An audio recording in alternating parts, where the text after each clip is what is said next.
Supergiovane Castelbuono e San Giorgio Piana si affrontano oggi in questa giornata di campionato.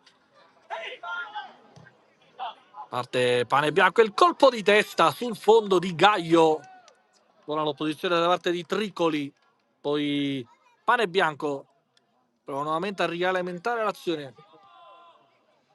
Perde qui il pallone corso, quindi adesso Lavardera che va a cercare Ronde effettua il pallone in mezzo. Il cross basso da parte di Ronde verso Prestianni che non è riuscito a dare forza al pallone. Parte il calcio d'angolo, il colpo di testa, poi prova Salvatori a calciare, non ci riesce, poi ribattuta la sua conclusione. Con Miliziano, poi Mendia, il cross, allontanato la conclusione poi da parte di Salvatori.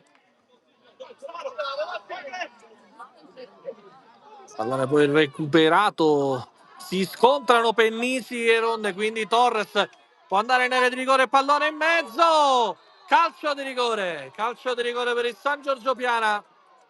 Fischia l'arbitro, parte Maltese, San Giorgio Piana avanti con Salvatore Maltese. C'è Salvatori, cerca il filtrante, calcio di rigore per la super giovane Castelbuono.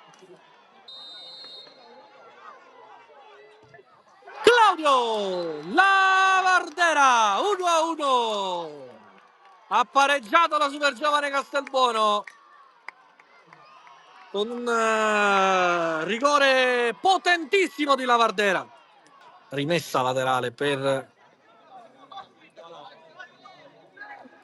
la super giovane Castelbuono, il pallone provocato a cercare Ronde, è in posizione regolare, Ronde alto.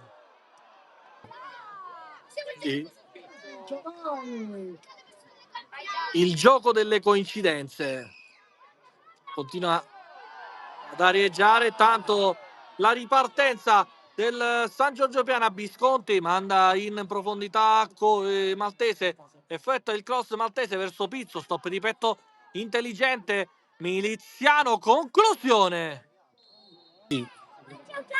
Corso in mezzo di Corso e l'opportunità per Pizzo che sfiora il gol del 2-1.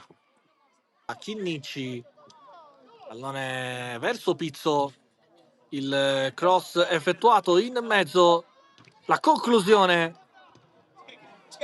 Ora un'altra buona chance per il San Giorgio Piana, man mano si supera su Pane Bianco